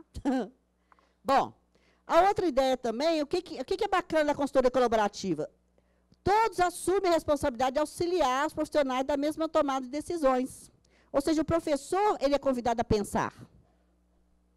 Então, eu falo com ele, olha, esse aluno, como é que ele funciona? Aí ela fala assim, ele funciona de tal forma. E aí eu já pergunto para ela, o que você faz? E aí, ainda que ela acredite que ela não sabe, quando a gente fala com ela o que você faz, a gente mostra para ela que ela sabe fazer um tanto de coisa bacana. Então, a gente primeiro potencializa isso. Na medida que eu mostro para ela que ela sabe, eu faço, quem sabe se a gente agregar mais a esta informação. Que na consultoria colaborativa, gente, não tem nessa dinâmica, aí você tem que estudar muito isso, porque não é fácil esse modelo de trabalho, você tem que pensar o seguinte, ninguém sabe mais que ninguém. E, no final, a conclusão não vai ser de ninguém, vai ser uma construção transdisciplinar. Então, às vezes, as pessoas, eu sei o que é colaboração e tudo. Não é simples. O modelo de consultoria colaborativa não é simples. Tem que estudar muito. Precisa de ajuda. Muita ajuda. Eu tenho trabalhado muito com administradores de empresa atualmente. Esse é o meu parque. O outro é a equipe de marketing. Também tenho trabalhado com essas pessoas para pensar um pouco sobre isso. Ok? Além disso, quais são os benefícios? A ideia de que todos os membros do grupo da consultoria têm conhecimentos específicos e agregam valores. Então, gente, eu deixo de ser aquele terapeuta profissional que chega na escola e começa a dizer assim, para esse aluno, nós vamos fazer isso, isso, isso, isso, isso. Mas, quando a gente recebe o professor, ele chega com um tanto de perguntas. E perguntas genéricas, do tipo, esse menino não aprende. Não aprende não é uma boa pergunta. Não é uma boa resposta. Então, o que eu ajudo esse professor a pensar, inclusive, a pergunta, limpar a pergunta dele. Então, como é que ele aprende? Por que você acha que ele não aprende? Você vai para a sala de aula e você tem que ver a dinâmica daquele dia para ver como é que funciona. Estão entendendo a diferença? Eu não levo resposta para nada, eu levo boas perguntas. Porque igual, quem fez TCC vai lembrar. O orientador falava assim, você quer estudar sobre o quê? TO na síndrome de Down. Não dá para estudar TO na síndrome de Down. Isso não é pergunta que se faça. Então, você tem que saber a pergunta mais precisamente, porque senão você não vai... Aí fala assim, não achei bibliografia sobre, nem vai, porque a pergunta não está bem feita. Da mesma forma, a professora chega para você. Não consigo fazer esse menino aprender matemática. Não consigo ensinar esse menino a aprender matemática, não é uma boa pergunta. Então, a primeira é, onde é que ele está? Qual o nível dele? Por que você acha que ele não aprende? Quais estratégias você já utilizou? E ela já veio usando um tantão. O que muitas vezes a gente ajuda é criar uma sistematização nesta implementação das adaptações razoáveis. E faz muita diferença. Você tem que ter um consultor que exerce e mantém uma comunicação e contribui para essa solidificação dos elos. Então, as escolas têm que ter uma equipe de inclusão, sim. Não gosto desse nome, mas tem que ter uma equipe responsabilizada. Porque o que é responsabilidade de todos é de ninguém. O que é responsabilidade de todos numa escola é de ninguém. Não é numa escola, não, tá, gente? Numa empresa. Então, você tem que ter uma equipe, sim, de referência para trabalhar com os alunos, o aspecto da inclusão. Ok? A consultoria colaborativa facilita, beneficia e estreita as ligações entre a comunidade escolar e as famílias, porque eles são convidados, eles não são excluídos do processo. A consultoria facilita a construção de serviços referentes ao desempenho acadêmico e social desses alunos envolvidos. Só tem vantagem. Paralelo a isso, eu tenho que trabalhar com o modelo da gestão do processo. Então, eu tenho trabalhado sobre essa perspectiva. Isso é, de novo, da área de administração. Gestão de processo. Eu falei para vocês que, nessa perspectiva, você tem que ter a ideia de que a inclusão é um processo, né, gente? Ela não é operacional. É a mudança de paradigma. Então, o Business Process Management, o BPM, ele traz uma ideia de quê? De otimização dos resultados das organizações por meio da melhoria dos processos. Porque quando eu entro na escola, o coordenador é dono do aluno, né, gente? O diretor é dono do aluno, o professor é dono do aluno. Eu sou quem?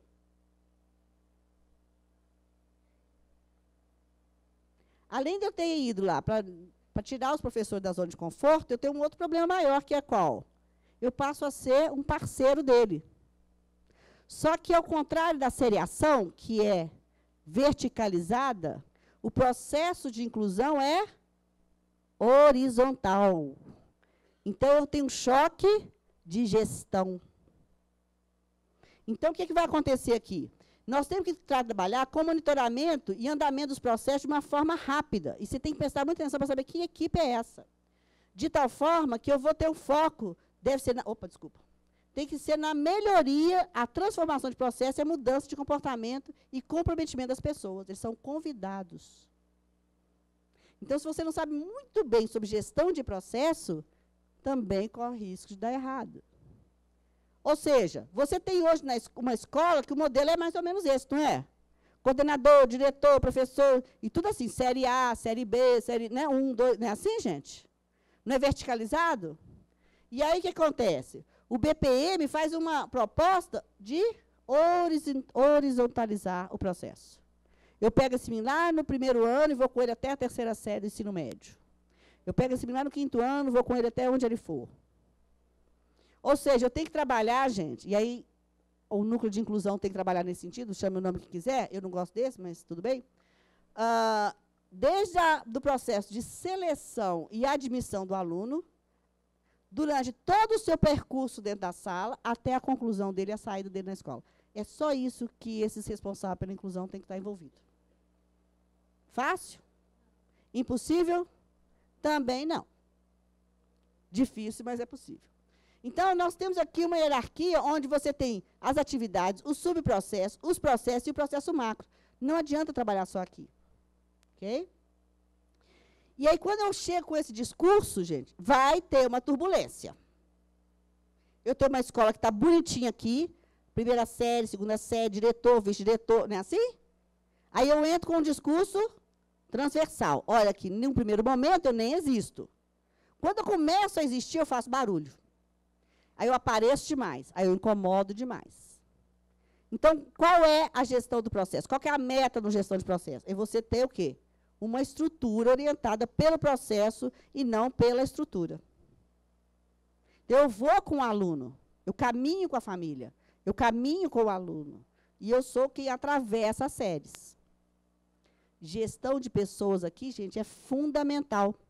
Para isso, eu preciso ter boas ferramentas para conhecer a minha comunidade escolar. Atualmente, eu tenho trabalhado com a análise SWOT, que ela vai me dar uma ideia de quem é essa comunidade escolar, e com o PDCA, que é um instrumento que me ajuda a apresentar de forma gráfica o processo para a escola. Ok? Vamos falar um pouquinho deles aqui. A análise SWOT, então, é uma ferramenta de gestão. Então, eu tenho que saber sobre pesquisa qualitativa, coleta e análise de dados. Para eu fazer uma leitura muito boa de saber quem é essa comunidade educativa. Quem são essas famílias? Quem são esses alunos? Quem são esses colaboradores? Análise de dados qualitativo. Eu tenho que saber perguntar, eu tenho que saber observar, eu tenho que saber analisar a coleta de dados. Saber muito. Porque se eu não tiver uma boa escuta e uma boa leitura sobre a estrutura daquela instituição, eu corro risco de fazer um desenho que não é apropriado para aquela comunidade. Por isso que eu falei, cada projeto é único. E dá trabalho. Isso não é rápido, é um processo demorado. Mas a escola precisa que seja rápido para a coisa ser implementada. Ok? Qual que é a ideia da análise SWOT? A ideia é isso aqui. Ó. Aqui no Brasil, eles traduzem de uma forma péssima, e até jocosa, que eu não gosto, e não uso o termo até por causa disso, que é a ideia do FOFA. Estão vendo aqui, ó? FOFA. Tá? Forças e oportunidades, fraquezas e ameaças. O que eu estou querendo saber? Dentro da instituição, quais são as forças que eu tenho e quais são as fraquezas? Na comunidade externa, quais são as oportunidades que eu tenho e quais são as ameaças que eu tenho? O Colégio X está localizado no bairro tal. Quais são as ameaças externas a esse Colégio X? Quais são as oportunidades organizacionais de serviços públicos, de serviços de parcerias e possibilidade de parcerias? Como é que a minha equipe tem a sua constituição, na sua capacitação e no seu perfil, nos seus valores, nas suas crenças? Quem é que vai ameaçar esse trabalho? E por que vai? Vocês estão vendo que você tem que fazer uma análise muito boa, não só da instituição, mas também daqueles que trabalham nela? A partir daí, o que eu vou ter que fazer? Explorar as oportunidades, evitar as ameaças, eliminar as fraquezas e contribuir para alcançar os fins, objetivos e metas. Que vocês imaginam que hoje trabalho com escolas, que eu falei para vocês, de uma inserção político-social e econômica alta. Vocês imaginam que essas escolas que nós estamos trabalhando hoje são destaque no Enem. Certo? E a meta delas é resultado no Enem. Se começa a entrar aluno com deficiência, qual é o risco que a escola corre para fora? Primeiro, as famílias acharem que agora aquela escola X, que era ótima no Enem, é escola agora para retardado. E é colocado desta forma. A segunda, essa é uma ameaça. A segunda é baixar o percentual de aprovação no Enem. Ok? Entretanto, o que está acontecendo? Estou voltando de uma escola agora, qual que é o problema deles? A escola virou referência na cidade. Resultado de um bom trabalho. Agora, como é que eles filtram a demanda que vem cada dia aumentando mais? Esse ano, nessa escola que eu fui visitar agora, esses últimos dias, não é aqui em Belo Horizonte, essa escola recebeu, para o primeiro ano do ensino infantil, 8 alunos TEA. 8 alunos TEA. E a lei, ela não definiu o número de alunos, obrigatoriamente, que a escola deve receber. O SINEP, que é o Sindicato das Escolas Particulares, definiu um número cabalístico, que é 2 por série. Mas, cabalístico, eu não sei de onde é que tiraram isso, tá, gente? Se são 2 por série, vocês imaginam que tem escola que tem 10 turmas de primeiro ano. 2 por série fica fácil. Né? Agora, uma escola que é pequenininha, que só tem uma turma, né, se entrar em 2, o impacto é maior.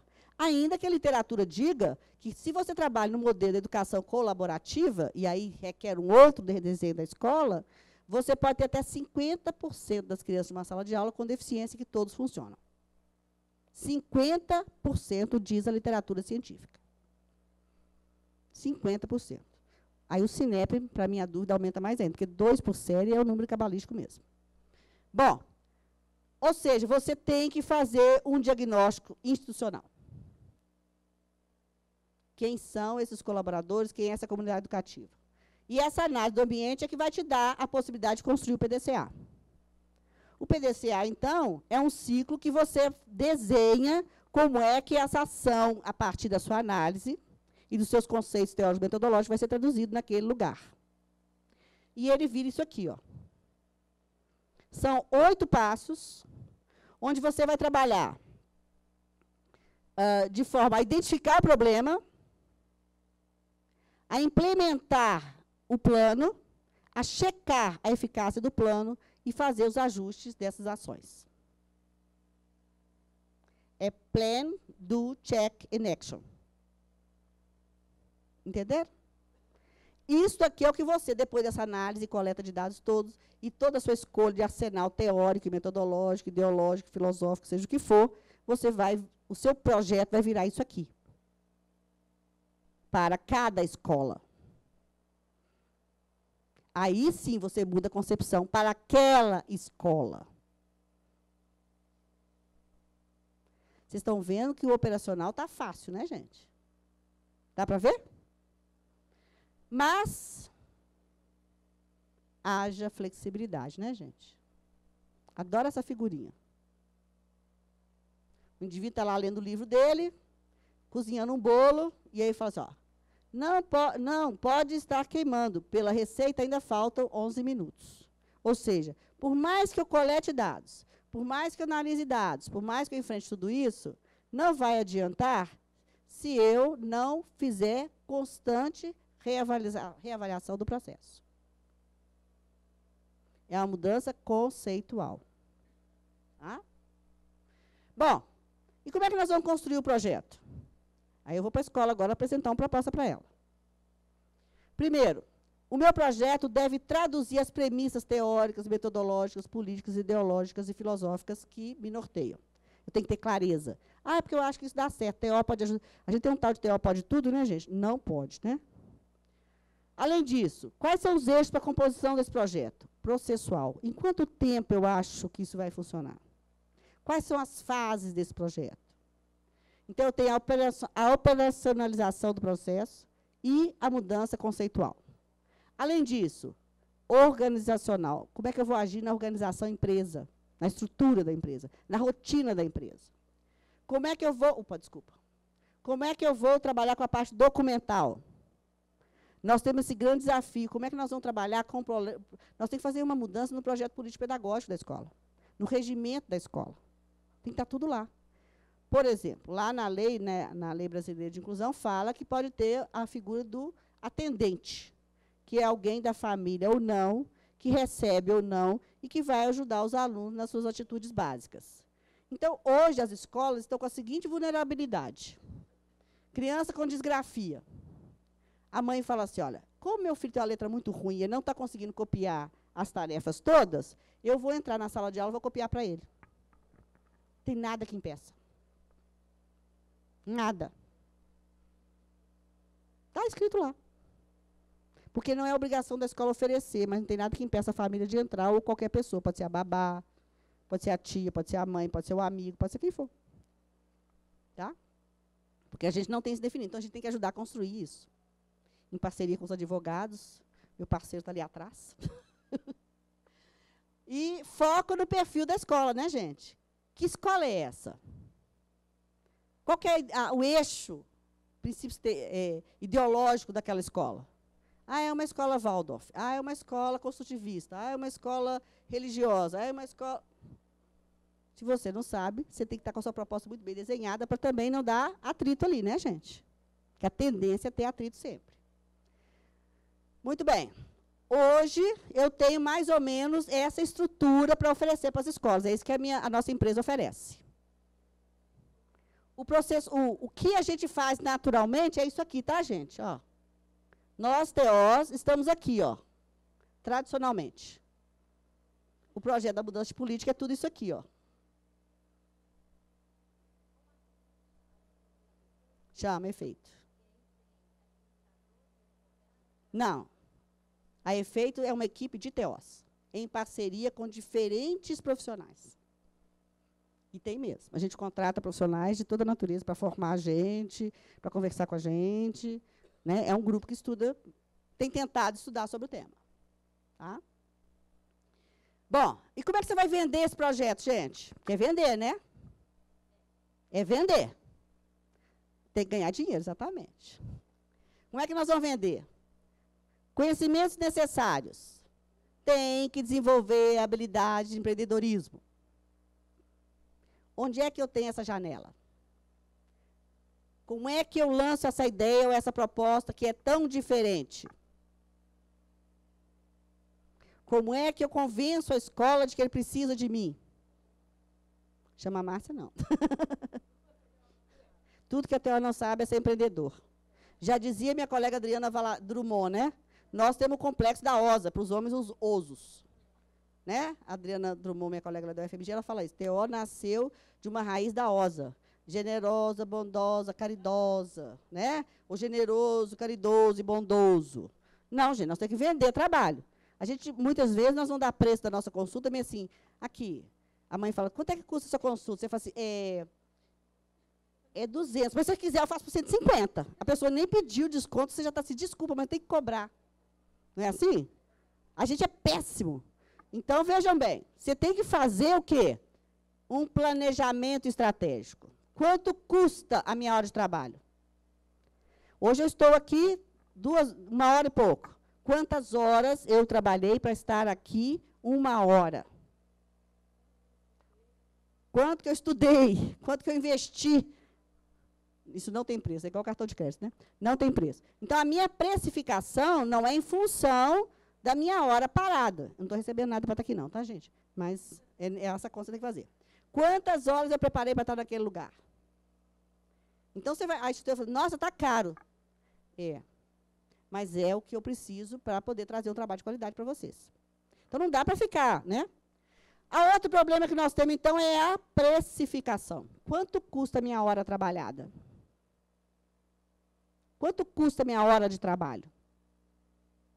Quanto eu tive que investir tempo e dinheiro para apresentar a qualidade de trabalho que eu estou apresentando hoje? Não quer dizer que noviço tem que ter preço mais barato do que expert, não, tá, gente? Mas a gente tem que falar uma língua comum, senão fica difícil. Tá? Nós temos que ter curso de oratória. Como é que a gente põe a mão numa apresentação? Que tom de voz eu uso? Que tipo de apresentação visual eu faço? Qual é o meu deslocamento na sala? Como é que eu me posiciono frente às pessoas que eu estou falando? Como é que eu me visto para colocar para aquelas pessoas o que eu estou querendo vender? Tudo isso tem que ser treinado, gente. Isso é vender. Eu tenho que ter conhecimento de marketing pessoal. Como é que eu me vendo? Como é que eu convenço o outro que ele precisa de mim? Antes que eu peça emprego, ele fala assim, você não quer vir comigo? Alguém já ouviu falar em pitch elevator? Pitch elevator é uma técnica que, por exemplo, o que eu poderia... Eu entro no elevador de um prédio famoso em Belo Horizonte, encontro o diretor da escola XY, Bambambam de Belo Horizonte, tá? Melhor. Estou eu em São Paulo, encontro a diretora do Colégio São Luís, que é em plena Avenida Paulista, em São Paulo, certo? Como é que eu convenço esse diretor, no percurso do elevador, que ele tem que me convidar para trabalhar lá? O pitch elevator é uma técnica de marketing pessoal que, em 15 segundos, o cara quase que fala assim, pelo amor de Deus,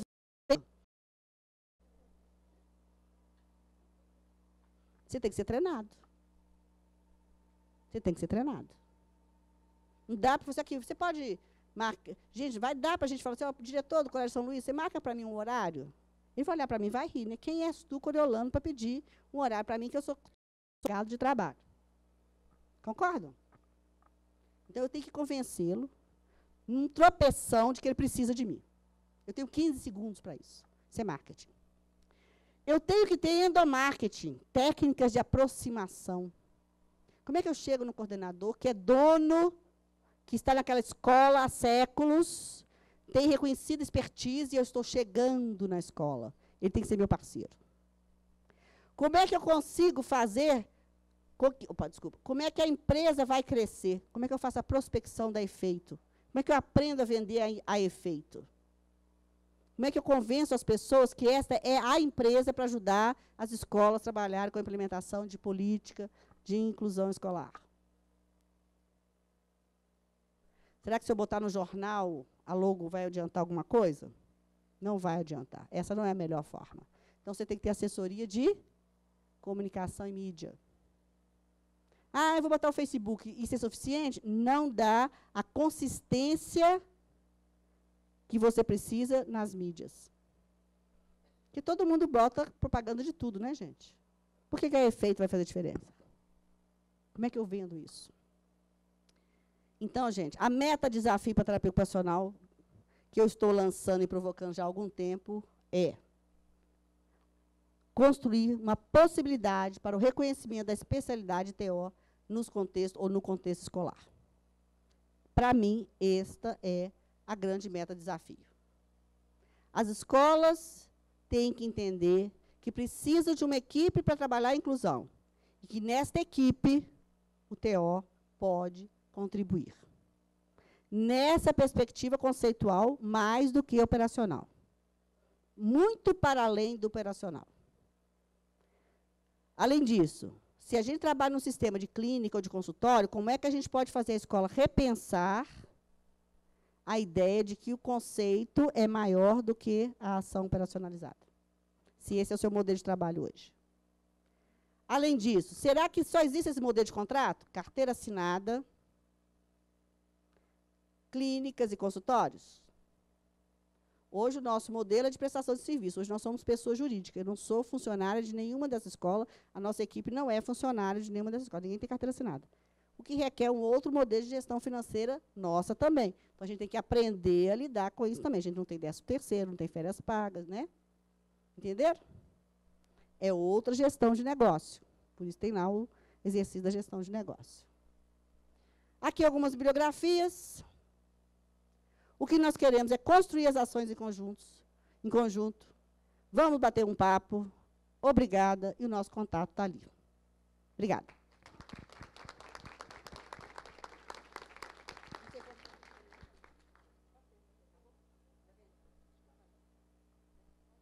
Tem quanto tempo ainda?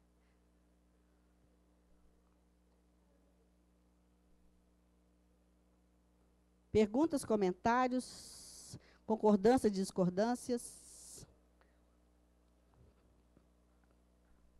Ok? Márcia,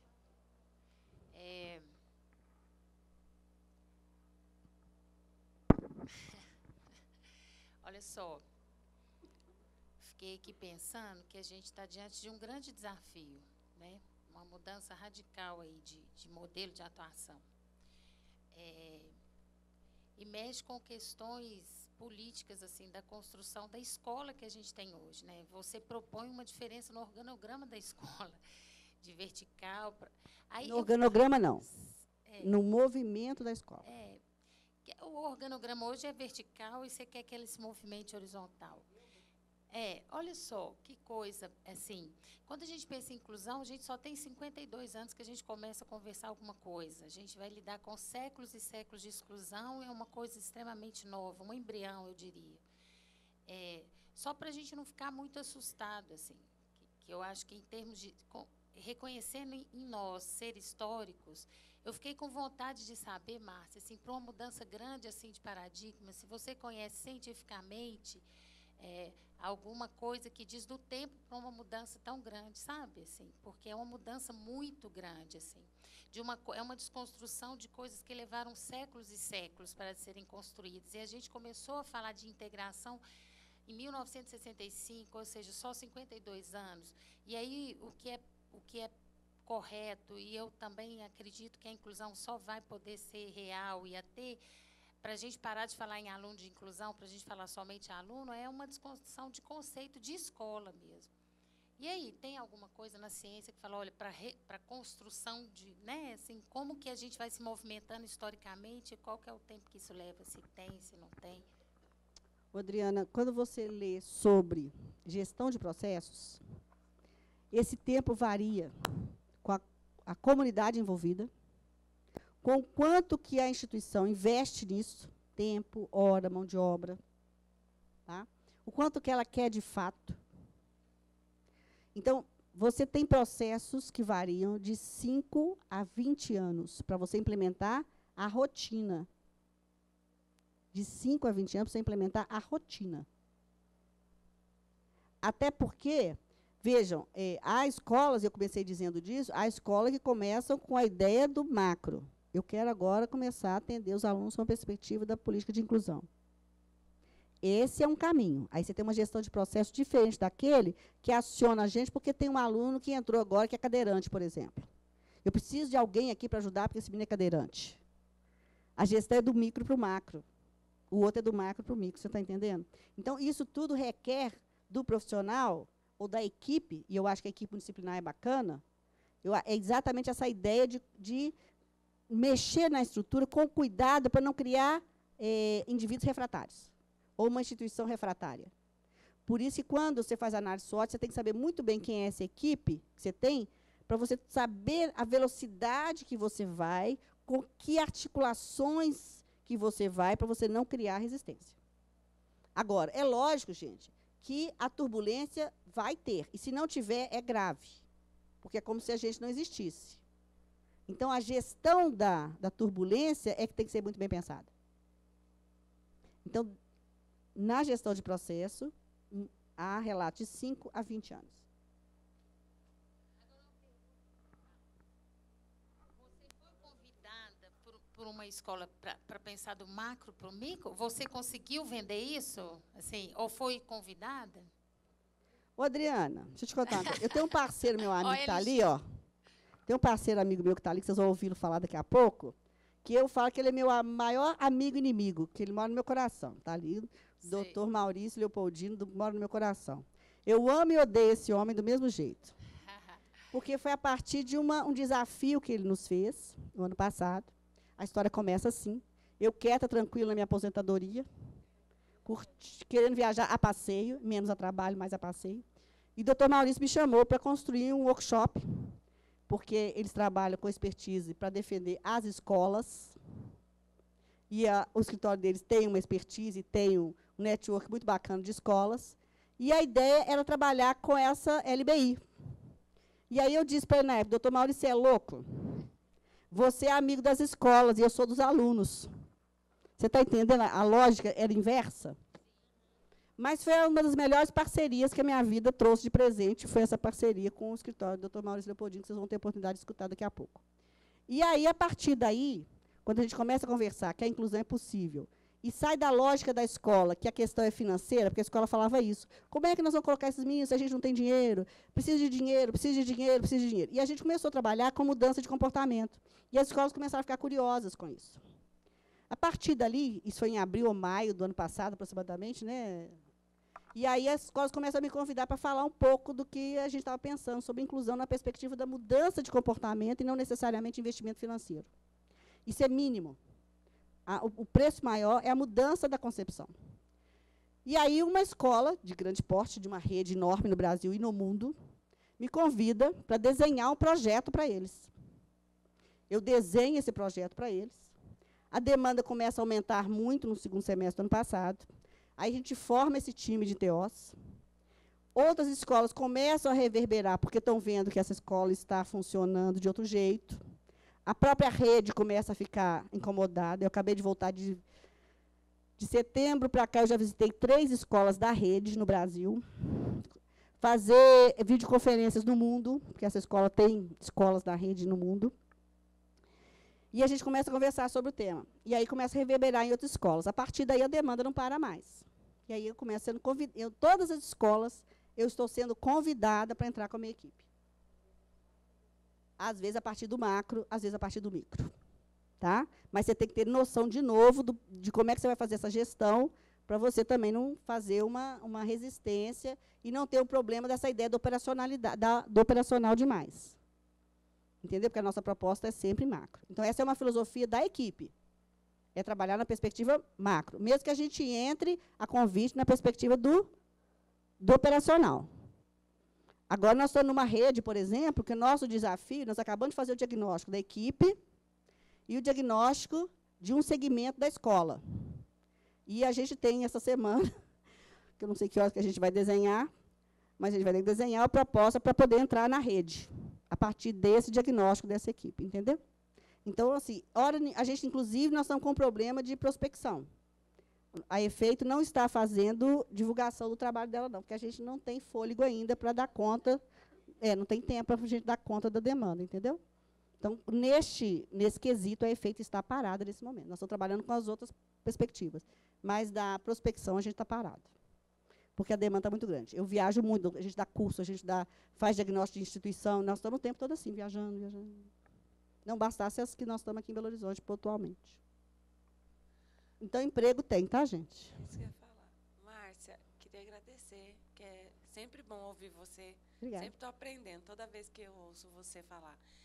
E queria também dizer que a gente está lutando pela especialidade em contextos escolares. Eu acho que isso é primordial para a gente, né? Diante de tudo que a gente está vendo, quanto a terapia ocupacional está crescendo. Gente, deixa eu fazer um adendo aqui para apresentar a Ana Rita. Ela faz parte do COFITO, tá? Ela está aqui junto com a Patrícia, falou, né? Porque é importante colocar que está trabalhando junto com a gente. Eu tinha que estar aqui. Bem-vinda, viu? Fiquei muito feliz da sua vinda. Então, Márcia, eu trabalho com isso também, além de estar no COFITO, né, eu trabalho na universidade e a gente faz esse trabalho com as minhas aulas práticas, tem projeto de extensão. E estou dentro das escolas públicas. Eu queria saber de você, porque isso, assim, eu realmente não consigo trabalhar ainda com as crianças, com a família das crianças, porque a gente tem uma demanda social muito diferente, né, nas escolas. Então, são os pais que são presos, a família que abandona o estudo das crianças. Eu queria saber, na sua experiência, enquanto você estava trabalhando com escola pública, como é que você fazia esse link com a família? E se você tinha essa dificuldade também, como é a sua experiência nisso? Então, a gente tinha muita dificuldade, até por causa da organização da instituição. Os nossos projetos de ensino eram muito mais locais, dentro da própria escola. E a gente tinha muita resistência em função do seguinte, a cena que a gente via, que você deve ter vivido também. A gente teve uma vez, nós entramos na sala de aula, estava o nome de um tanto de aluno no quadro lá, na sala de lanche dos professores. Um tanto de alunos lá. Nós começamos a olhar que aquele nome daqueles alunos nos era um pouco familiar, né? E a gente perguntou para a professora por que o nome desses alunos está listado aqui no quadro da sala de lanche dos professores. Esses são os alunos que não podem ser reprovados. Ou seja, são os alunos de inclusão e, por causa disso, não podem ser reprovados. Então, você veja que o nosso movimento era muito mais interno para depois a gente trabalhar com o externo. Então, poucas vezes eu consegui trazer a família. Agora, uma coisa que eu vinha conversando com a minha colega ali, a gente tem que pensar para as escolas públicas uma parceria melhor com o sistema de saúde. Porque se a gente começar a trabalhar, a escola pública não pode trazer TO para cá, um psicopedagogo para cá, um fonoaudiólogo para cá. Não dá para fazer isso, certo? Mas nós temos sistema de saúde. Se a gente começa a fazer parcerias com as unidades, né, daquele território, a gente tem esses profissionais lá. E aí, talvez, as unidades de saúde, os PSFs, comecem a receber menos crianças com TDAH, com não sei o quê, para ser atendido lá no outro contexto. E trazer esse profissional para cá para ser parceiro. Não só para a formação, mas também para essa ideia da interlocução desses dois segmentos, digamos assim, saúde e educação. Então, isso é o que a gente estava tentando. Hoje eu faço parcerias, eu faço algumas consultorias em escolas menores, especialmente no interior, onde a gente está tentando fomentar um desenho para essa parceria. Varia de pessoa para pessoa, porque o sistema é possível. Até porque o serviço já existe no PSF. O atendimento clínico já existe lá. O que a gente não tem é parceria com a escola nessa concepção da mudança de paradigma, entendeu? Então, o que a gente vai ter que fazer é criar, na minha concepção, uma estratégia de trazer o PSF para cá, em vez de fazer só orientação, supervisão, começar a trabalhar nesse modelo de parceria e consultoria, onde escola tem o que dizer e PSF tem o que dizer. Penso que essa talvez seja uma boa estratégia. Numa escola pequena, especial aqui no interior de Minas, a gente está desenhando agora esse processo. Como o gestor dessa unidade lá é uma pessoa mais sensível, a gente está conseguindo desenhar melhor. Mas isso não acontece sempre, não. A gente esbarra em pessoas, por causa da mudança de atitude. Pedimos desculpa, mas não podemos continuar, né, com as perguntas, devido ao horário. Eu sei que a vontade era ficar aqui, sentar o resto da tarde e conversar com a doutora Márcia. Né, a gente tem que continuar com a nossa programação. Muito obrigada, Márcia. Obrigada a vocês. E vamos pensar, né, gente? Estou à disposição. Obrigada mais uma vez pelo convite.